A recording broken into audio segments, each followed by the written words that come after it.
Dando prosseguimento à nossa série de estudos sobre liderança, a gente começou essa sequência até com o pastor Regis sobre uma liderança sobre Jesus, e a gente percebeu muita coisa diferente que a gente poderia fazer. O pastor Josemar, ficou com um tema bem interessante. Só posso dizer que é começar de novo. Pastor, Deus te abençoe, a palavra é com você. Obrigado pelo convite. Eu sei que você desmarcou muitos compromissos. Nós agradecemos. Deus te abençoe e Deus te use, irmão.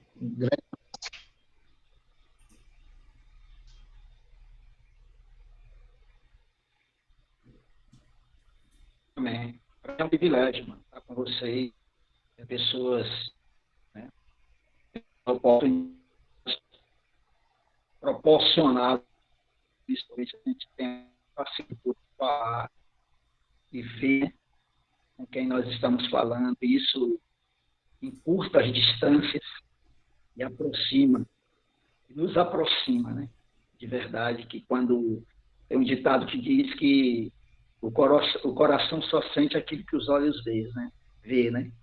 E cada vez que eu olho para vocês, pessoas como o Regis, como o Everton, né?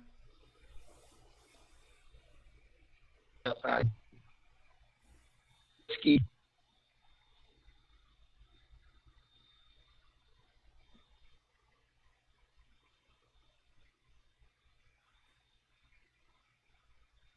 realmente vocês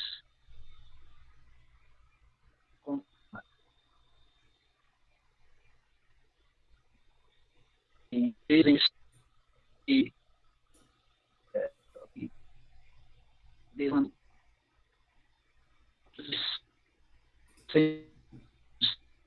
que Deus já tem eu tenho, né? Fez agora em agosto. Uma caminhada cristã, eu tenho aprendido que parece que a gente vai se enchendo de peso, né? Colocando peso sobre nossos ombros, como se o tempo, ou se a gente vai calejando, né, na fé,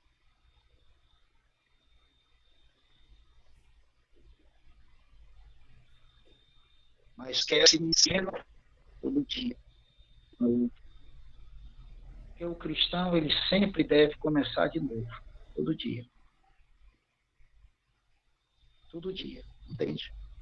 Às vezes a gente até prega sobre isso, né? Fala sobre isso. Conhece textos,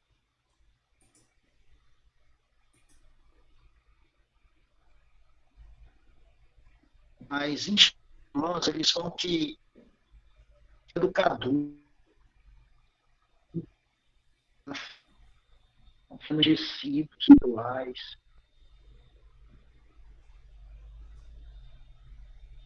A gente não consegue estar no estar de um grupo de 40 pastores se aparece. E um dos grandes reclames dele é esse cansaço, né, deles, principalmente quando tem mais tempo. E, então eu queria, de verdade, assim, compartilhar com vocês algo que Deus tem colocado no meu coração. Eu sei que talvez a ideia aqui seja falar de estratégia, né? Eu até posso fazer isso, mas eu queria, na segunda parte, mas eu queria começar um pouquinho falando sobre nós, sobre cada um de nós. A minha pergunta, Wellington, a gente vai até que horas, hein, mano? Só para mim poder dividir meu tempo aqui. São 8h40 agora. Pastor, 25 minutos.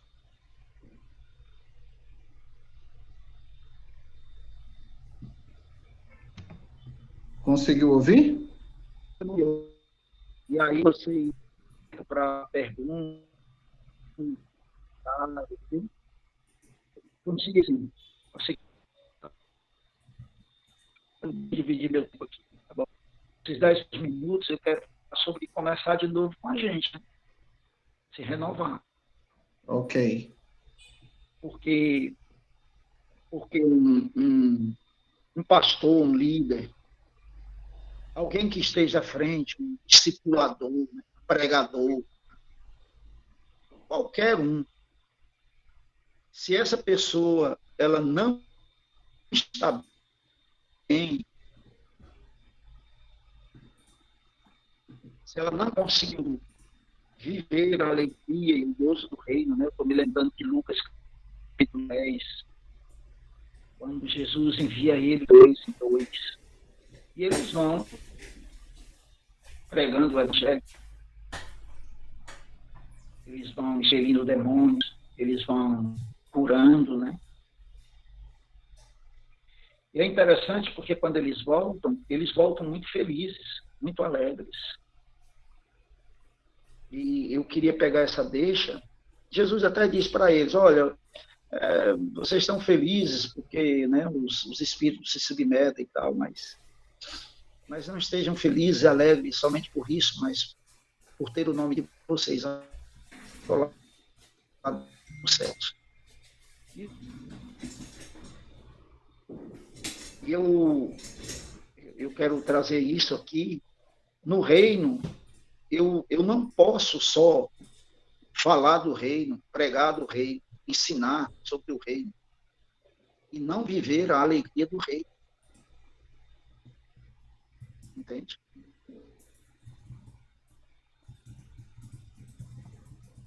Eu tenho que desfrutar do prazer que o reino me oferece. Isso é muito. Como líder, seja como presbítero, pastor, o que for, se exerce, olha, para cuidar da escola dominical, porque, por favor, eu não estou aqui desprestigiando isso, não. Mas vamos botar assim, para uma pessoa varrer o prédio. Pastor Josemar, só uma dica. Está tendo muito, Arrumar as cadeiras. tá tendo muita oscilação da sua conexão. Tenta só tirar a imagem da câmera para a gente te escutar, ver se melhora. Tá ouvindo, José? Eu acho que se deixar a câmera desligada fica melhor, Josemar. Fica, né? Vamos ver se dá certo. Bora. Vê agora. Melhor? A gente tá te ouvindo. Dando para ouvir. É o J mais vibrante que eu já vi. Quando eles voltam de lá. Como é? É o J mais vibrante que eu já vi. É verdade, é. Vai lá, mano, fala aí. E a ideia é que enquanto eu prego o evangelho do reino, eu tenho que viver a alegria que o evangelho do reino me proporciona. Porque imagina como que eu vou ser um influenciador, como que eu vou começar qualquer coisa se eu estou desanimado, se eu estou abatido, se eu estou cansado mentalmente, espiritualmente, fisicamente. Então, às vezes, a gente precisa de métodos. E eu sou, assim, muito favorável a métodos. Né? Eu gosto de métodos, porque quando você tem um método, você andar, você tem um trilho a percorrer, você tem como avaliar, né? Entendeu? É aquela história de que se você não sabe para onde vai, qualquer lugar que você for, tá bom. Então, você já chegou lá, não precisa de nada. Entendeu? Mas a ideia, de verdade, é trabalhar com essa... Algo novo tem que acontecer dentro de mim. O meu óleo tem que estar novo. Para que o vinho novo do Espírito Santo de Deus, que chegue em mim, ele não rompa, ele não arrebente. Isso é algo que, na minha caminhada, e eu digo isso porque eu Eu já vivi a moeda do cansaço, né? Enfim, era algo tão assim estressante que às vezes você pensa em parar, né? De parar. E é muito complicado, é muito complicado. E Jesus, quando ele fala em Mateus capítulo 11, né? Que nós devemos, Mateus capítulo 11, 28, né? Ele diz que ide a ele todos os que estão cansados e sobrecarregados. E a gente geralmente aplica isso para o pecador, né? Para o não convertido. Mas não é só para eles, não. É para mim, é para você. É para a gente chegar lá, deitar no colo dele, ouvir dele, as palavras dele. Muito bom, servo bom e fiel. A gente precisa começar a ouvir essas palavras de Jesus. Eu estava pensando aqui, ele chega a dizer que é até um copo de água que é dado por causa do nome dele. Quem deu esse copo de água a esse cristão, essa pessoa ela não perderá o seu galardão. Eu digo, meu Deus, o que é isso? Ele diz que quando alguém receber um daqueles que ele está enviando, é como se estivesse recebendo a ele. E quem recebe a ele, recebe a Deus. Eu acho isso muito forte. Então, todas as vezes, e claro, isso não é para nós orgulho, nem vaidade, coisa toda, basear nisso mesmo, mas é saber, entender o meu papel em tudo isso, para que eu possa me renovar.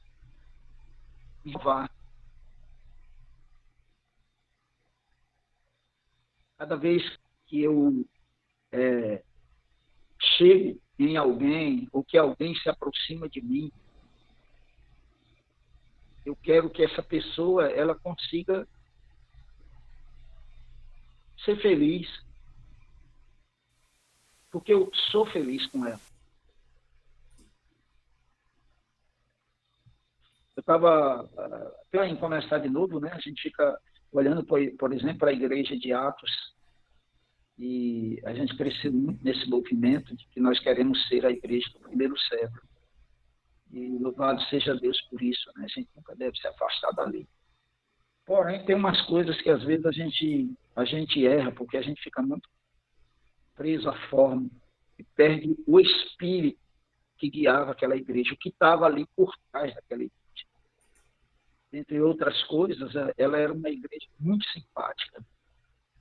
Ela contava com a simpatia do de fora.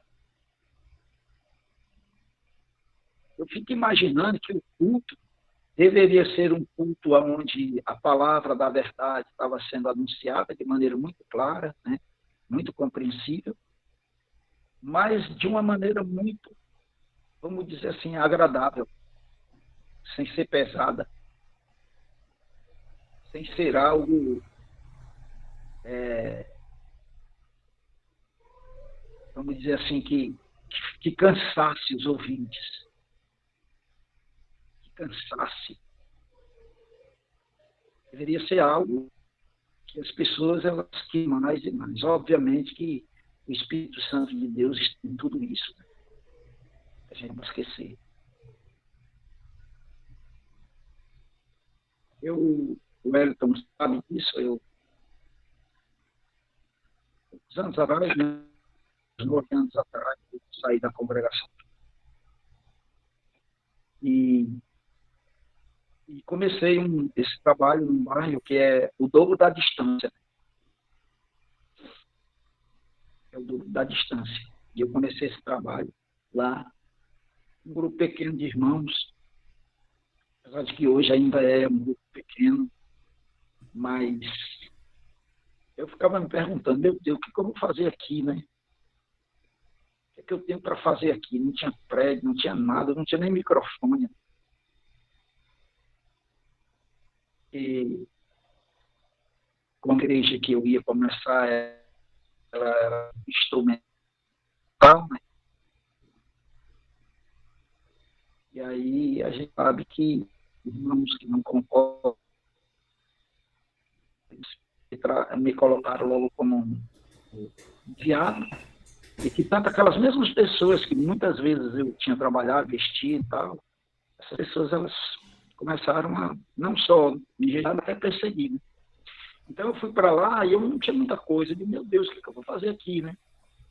O que eu vou fazer aqui? Entendeu? Depois de 28 anos na congregação. E eu queria ir debaixo da bênção, né? Eu queria ir apoiado pelos irmãos, que já não seria fácil, né? Mas eu disse, não, eu tenho que começar. Enquanto alguns estavam pensando em aposentar, eu estou ficando doido, porque isso não dá mais certo. Aí a gente foi. E o que eu estou dizendo, mano, é que lá, a gente, nesse novo começo, eu entendi errado, porque eu pensava que eu ia chegar com uma estratégia e eu ia, sabe, ia ter muito de crescimento no método e tal, né? Que era uma coisa assim, muito, assim, na minha visão, que hoje eu já não penso muito assim, embora eu trabalhe muito por evangelismo, sou um cara que sou apaixonado por evangelismo, né? Eu sou um evangelista, olhando para o Regis aqui, o Regis é outro desse, é nato, né? Uma coisa que Deus botou dentro da gente e a gente, você nem você querendo, você não se livra desse negócio. Não tem jeito, velho. Você pode fazer qualquer negócio, mas quando chega nessa parte aí, o coração da gente fica em radiância. Até hoje, quando eu sento com alguém para evangelizar, ele já vai o melhor momento do dia estar aqui, né? E é um dom muito legal. Mas aí, o que ocorre? Eu pensava que era assim. Só que eu depois entendi que não, não dava para funcionar, não tinha método nenhum que funcionasse se a nossa cabeça não estava funcionando de acordo com aquilo. Entendeu? Por exemplo, se eu continuasse uma pessoa magoada, ressentida ou negativa, eu ia acabar como líder, eu ia infectando os outros. Não significava que eu, no meio do seu mesmo, eu dizia, cara, eu estou ruim, nem presta aqui. Me carreguem, né? Igual os 4 amigos do paralítico de Marcos 2, né? Rapaz, me leve aí, porque não dá para me levar nem eu. Eu estou aqui que não carrego nem ele. Carregue eu também, certo? Mas a ideia era essa. Então, trazendo, mostrando, conversando e motivando, incentivando. Tá certo? Hoje a gente, daí desse trabalho, começou um outro trabalho no outro bairro aqui, que o Wellington conhece, né? O José Valdo.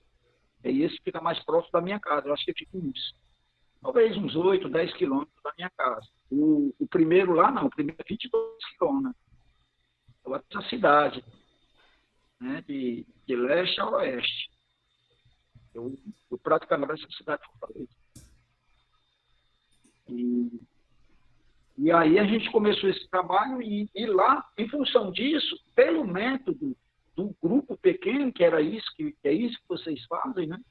E a gente sabe, em função disso, começou a surgir pessoas novas dentro desse bairro, que uns 4 ou 5 ou 6 irmãos que tinham vindo, que moravam nesse bairro, começaram a ganhar pessoas nesse bairro, e aí a logística ficou ruim para mim, porque eu não tinha como um ônibus ou uma Topic todo domingo e todo no meio da semana.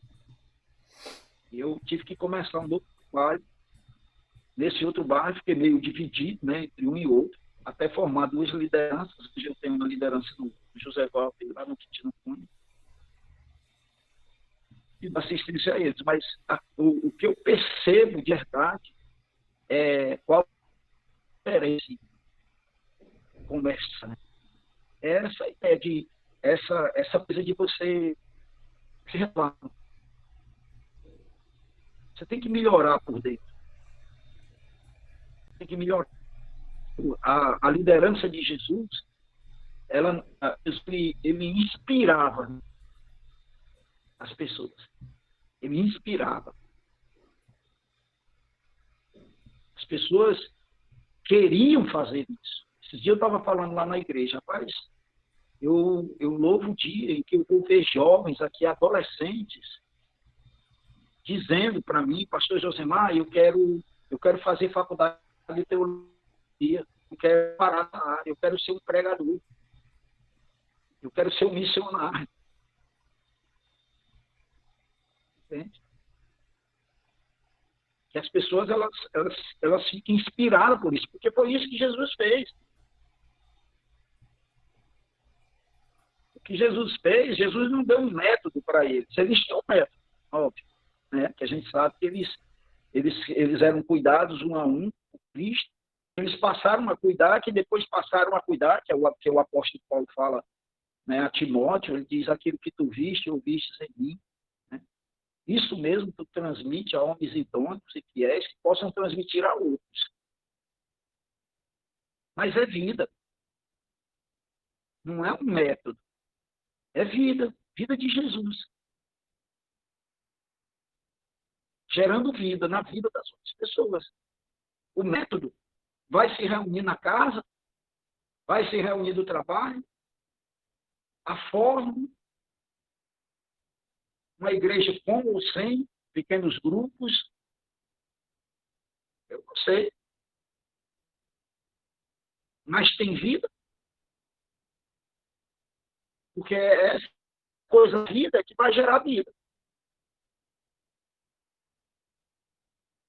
Uma das coisas que eu tenho aprendido, e tenho aprendido mesmo, de verdade, é nós trabalhamos em grupos pequenos e discipulado um. Mas vamos ser honestos, isso não acontece 100%.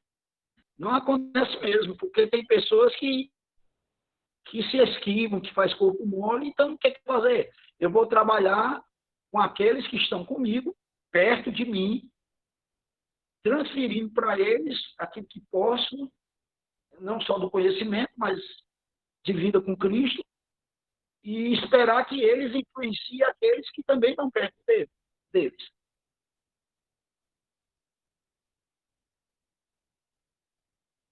Entendeu? Eu paro aqui, eu acho que estou aberto à pergunta, né? São 9 horas. E deixar vocês comentário, falar alguma coisa. Eu acho muito importante, amado Josemar, o que você está colocando, porque senão a gente vai só focar nos problemas, nas dificuldades. E a gente sabe que os problemas e as dificuldades muitas vezes traz o cansaço. A gente não vai a Jesus pegar o descanso e a gente termina naufragando, porque a gente não desfruta muitas vezes de tantas bênçãos que tem. É incrível que a pregação de Jesus iniciar o Sermão do Monte é bem-aventurados, né? Felizes, abençoados. E abençoados até aqueles que são perseguidos, aqueles que são injuriados e etc. Então, eu acho muito importante a gente sempre focar na coisa boa. O autor de Hebreus diz, no capítulo 12, que Jesus ele contemplava o galardão, por isso ele fez aquela corrida com tanta determinação. Então, é uma colocação muito boa. Obrigado pela colocação. É por causa da alegria que lhe estava proposta, né, Reis? Jesus aceitou a ignomínia da cruz, né? Isso mesmo, justamente. O desprezo, a humilhação, ele não levou em conta. Ele foi atrás da alegria. Porque se a gente ficar só no cansaço, um cansaço físico, mental, espiritual, psicológico, emocional, que muitas vezes cai sobre nós, com certeza vamos naufragar. Com certeza. Josimar. Deixa eu dizer duas coisas. Eu quero que vocês só conheçam, porque isso foi uma das coisas que melhorou muito aqui no Ministério. A primeira coisa, tem um livro que vocês conhecem, né? O desenvolvimento, nem lembro agora, desenvolvimento explosivo da igreja, não sei, alguma coisa assim, não. Desenvolvimento explosivo da igreja a respeito de células, não é esse. É o desenvolvimento natural da igreja. Ele vai falar 8 passos, certo? Para uma igreja bem-sucedida. Eu não consigo aplicar os 8 passos dele. Mas deixa eu dizer uma coisa que eu queria passar isso para vocês. Por exemplo, nós temos que ter cultos fortes. Eu tenho culto relevante. Passo a semana inteira trabalhando, muitas vezes com dificuldade familiar, financeiro, às vezes problema de saúde, entendeu? Aí você chega num culto, eu não quero ser entendido aqui, mas você chega num culto que ele entra frio e sai congelado. Aí você mata ele, você quer viver mais um dia na semana, ele tem que viver, porque, claro, a decisão dele mas se eu puder facilitar a vida dele, eu vou facilitar. Então, uma das coisas que eu trabalho, que muito mesmo, é ter um culto com qualidade. Culto com qualidade. Culto inspiradores. Culto alegre. Cultos que, sabe, que as pessoas, elas possam sentir a presença de Deus de verdade. Estou falando de... Porque nós estamos ali para cultuar. E se Deus está sendo cultuado, a manifestação brasileira pode ser diferente. Senão a gente vai pensar que a gente está cultuando igual um católico, diante de uma imagem de escultura. Não. Paulo diz aos Tessalonicenses, é o Deus vivo e verdadeiro. Vivo. Então, nosso culto tem que ter muita vida, muita alegria. Eu sempre digo, pastor, que... Muita mesmo, de verdade. Sem perder reverência. Pastor, eu sempre digo que os cultos para a gente tem que ficar aquele gostinho de quero mais. O irmão tem que sair renovado, feliz da vida, mas com aquele gostinho de dizer, domingo que vem vai ter culto de novo. Foi uma bênção. E o projeto justamente do Tadel que a gente iniciou é justamente que o culto ele é o resultado daquilo que o cara vive na semana. Se o cara é um bom pai, se o cara é um evangelizador, se o cara trabalha, se o cara está vivendo, está sendo alguém que Jesus Cristo tem orgulho. O domingo dele, ele só vai celebrar. Ele vai agradecer, ele vai levantar a mão, ele vai dar um glória a Deus vibrando na igreja. Mas sabe por quê? Porque é o resultado do que ele viveu na semana. Mas se o cara vive o cristianismo pobre, amargurado, enraigado, duro, com o coração... Irmão, o cara só vai pela peleja, só assim, ó. Tô quase arquejando. Tem irmão que vai chegar arquejando. Mas qual é o nosso trabalho como líder? É dizer assim, eu vou fazer a sua vida diferente. E daí vem o acompanhamento, o discipulado, a oração, o devocional, a vida pessoal, estar perto. E, pastor, especialmente a igreja do curado, é uma igreja muito família. É uma igreja que, se o irmão foi hoje, aquilo que é estratégia para alguns aqui já é natural. A gente manda zap, a gente liga, a gente vai atrás, estou sentindo a tua falta. E isso você se sente amado, você se sente abençoado. O Davi, eu acho que ele pode dizer de quantos irmãos se preocuparam com você, não foi não, Davi? Muitos. Davi falar um pouquinho para ele falar, que ele está muito calado hoje. Eu quero falar, que eu quero dar uma palavra com o pastor Josimar. Pastor Josimar, você falou até uma coisa aí que às vezes eu fico pensando muito. E às vezes o meu pensamento é como agrada o coração de Deus. É a gente evangelizar alguém e aquela pessoa seguir o caminho de Deus. Aí eu ficava pensando assim, que isso enche o coração de Deus de orgulho, de amor, e quando vê um da gente evangelizando pessoas, e aquelas pessoas que a gente evangelizar, seguir o caminho de Deus. Aí eu acho isso muito importante. Foi uma fase que o senhor falou aí que me chamou muita atenção, sabe, pastor? E isso aí e foi muito na minha vida, porque eu estou tendo minha vida e a da minha esposa totalmente dedicado a isso, entendeu? Sempre fazer coisa para agradar o coração de Deus. Isso eu acho que é muito importante. Ó, uma coisa que o Elton falou aí, um segundo ponto.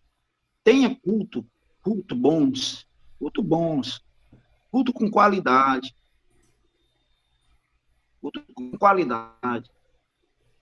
banhado em oração. Quem vai participar do nosso culto, quem vai fazer exortações, alguma coisa, inclusive a minha liderança também, mesmo que elas não vão participar, eu peço que chegue 20 minutos antes do culto, porque eu quero 15 minutos de oração. A gente precisa se consagrar. Cada um deles ora ali 1 minuto, 2, 3, isso faz toda a diferença. Quando a gente não consegue fazer isso, porque chegou atrasado, porque tinha alguma coisa que precisava resolver, aí a gente começa o culto meio assim, atabulhado, sabe? Meio. Aí a coisa não funciona da maneira como deveria. Então, façam isso. Tentem fazer cultos. Pois se coloque na pessoa que está ali. A gente pensa que, por exemplo, se eu vou pregar, eu tenho que me colocar na pessoa que vai me ouvir. Se eu vou louvar, eu tenho que me colocar na posição da pessoa que está ali, louvar bem. O que é que eu quero dizer isso? Pode ser que eu tenha um cântico, que, eu amo esse cântico, mas esse cântico, eu vou aqui uma expressão que é forte, mas esse cântico é um desastre para a igreja. Você gosta desse cântico? Cante no seu quarto, Josemar, sozinho, na sua devocional. Vá lá, cante, até ficar rouco. Mas não traga esse cântico para cá, não, porque esse cântico é muito complicado. Vocês estão entendendo o que eu estou falando? Então, são cânticos.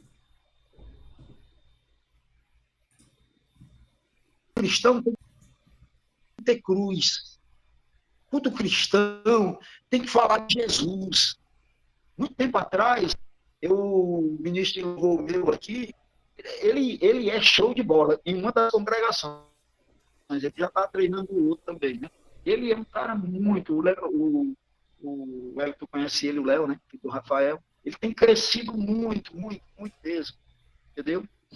E ele... Mais um dia, 2 anos, 3 anos atrás, ele fez um culto lindo, porque ele canta e toca muito bem. Muito legal mesmo.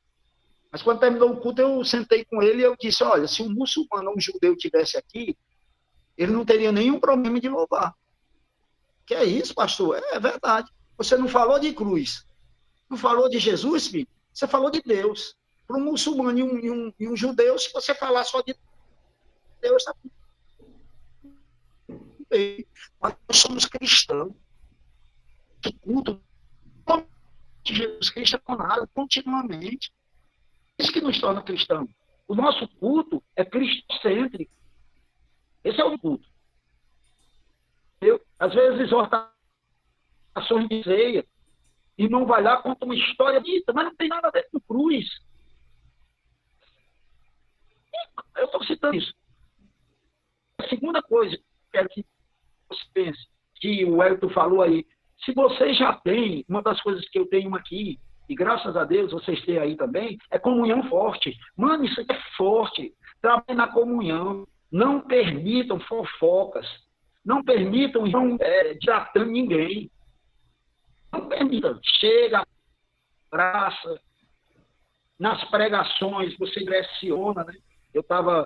Domingo agora eu estava pregando sobre Jesus curando aquele gago Gago mudo, né? Não, o surdo Gago, né? O Gago surdo de Marcos 7.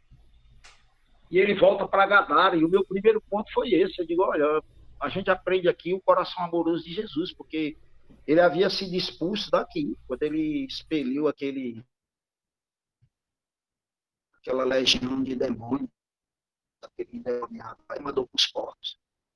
Assim ele jogou ele fora. Mas Jesus volta para curar um homem desse. Olha o coração de Jesus amoroso. Aí eu explorei. Se você é um cristão com ressentimento, com mal, como é que você não libera perdão? Aí eu entrei forte, filho, com isso. Espera aí. A característica de um cristão é ser perdoador. Ele não foi perdoado. Exemplo lá do rei que perdoou uma dívida impagável e perdoar o seu conselho a mim, Charlie. Aí eu estou, esse foi o meu primeiro estágio. Aplicando, chamando a atenção, levando. Porque você vai falando essas coisas, a igreja ela vai se restaurando. Se restaurando. Agora, lógico, para mim falar um negócio desse, todo mundo tem que olhar para mim e dizer, não, meu pastor é um cara que ele não guarda mágoa, não. Né? Ele trata o que tem que tratar, o que tem que conversar, mas é muito amoroso, embora fique. Entende? Isso é muito, muito importante. Então, nutre essa comunhão forte, forte. Como é que você olha, meu irmão, o argueiro que está no olho do teu irmão, não consegue olhar? Então, você vai direcionando a igreja para ter isso, para a pessoa olhar para si e dizer, cara, eu tenho uma trave no meu olho, eu preciso cuidar do meu irmão com amor, porque senão eu vou julgar ele, vou condenar ele. Quando esse ambiente acontece no seio da igreja, mano, isso, olha, isso atrai tanto. Porque o que é que o mundo tem para oferecer? Divisão. Divisão. Aí a irmã verdadeira, sincera, muita paz e vai lá e ajuda. Irmão, quando a igreja começa a funcionar dessa forma, acredite, é igual açúcar para formiga.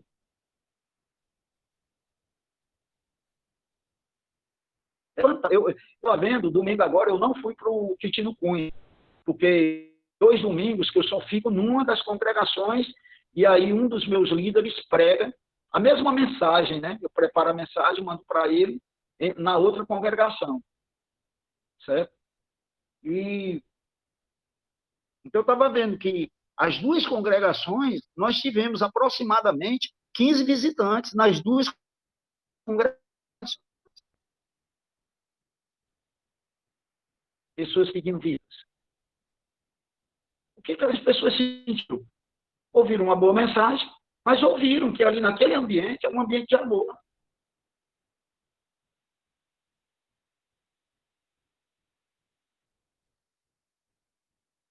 Caça. Trabalha com isso. Certo?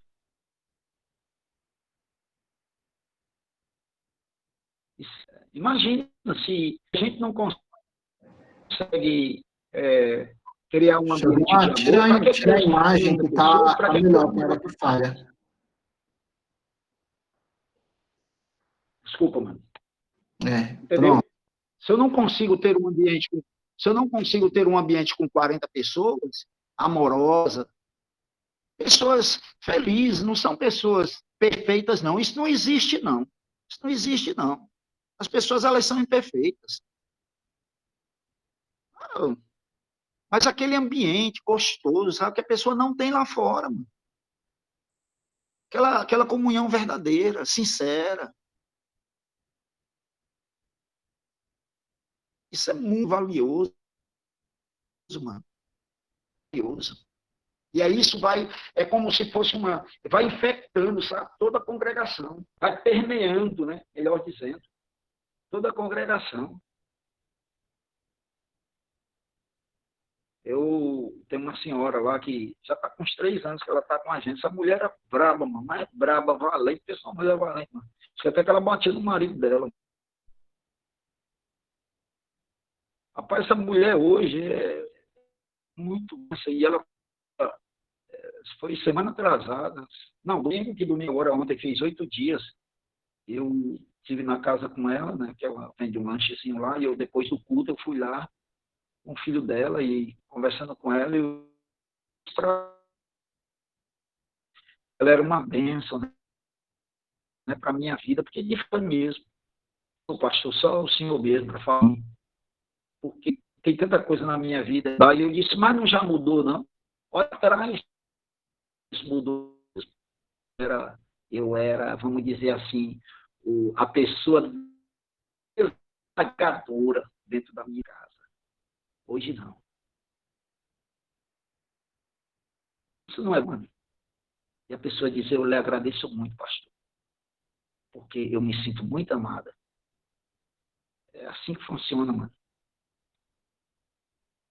Com vocês.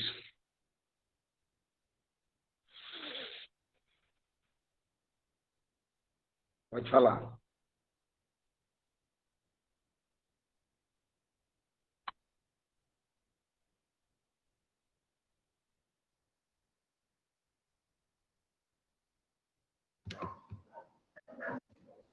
Alguém pediu para eu falar? Vocês me ouviram, né? Não, não, ninguém não.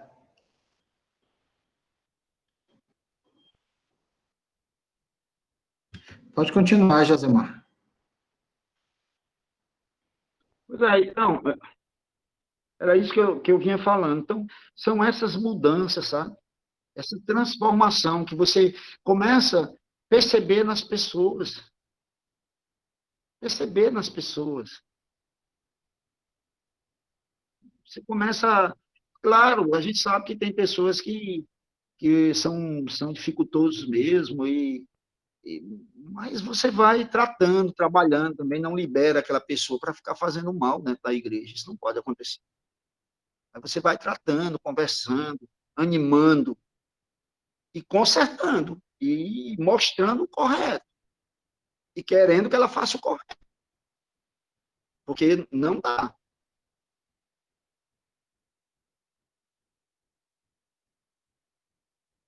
Digo muito isso, digo abertamente para congresso público até.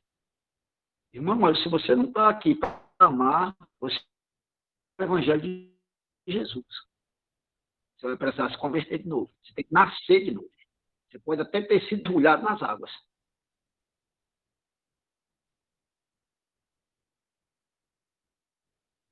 O apóstolo João, ele diz, capítulo 4, todo aquele que ama é nascido de Deus e conhece. Aquele que não ama, não Deus, porque Deus é amor. Versículo 8. É verdade? Pastor, como é que eu sei que eu nasci de novo? Você ama as pessoas? Você é capaz de perdoar pessoas que lhe machucou? São sinais do Espírito Santo de Deus agindo na sua vida. Porque o primeiro fruto dele é amor. Velho. E não dá. Não dá. Às vezes a gente confunde pessoas do Espírito Santo com pessoas de muita oração, ou muito religiosas. Uma pessoa de muita oração, provavelmente ela é uma pessoa muito cheia do Espírito Santo. Porque quanto mais do Espírito Santo você tiver, mais perto de Jesus você quer estar em oração, em meditação da sua palavra. Isso é uma característica. Mas o relacionamento, ele não é só na vertical, ele é na horizontal. Eu não posso dizer que amo a Deus que eu estou vendo, se não amar meu irmão que eu estou vendo.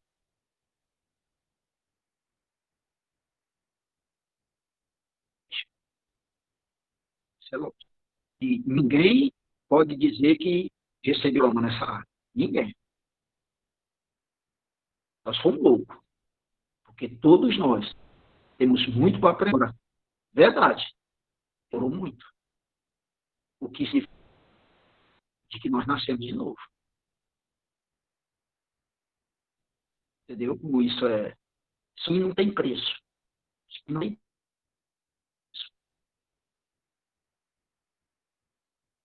Isso é muito valor. Para mim, é um peso.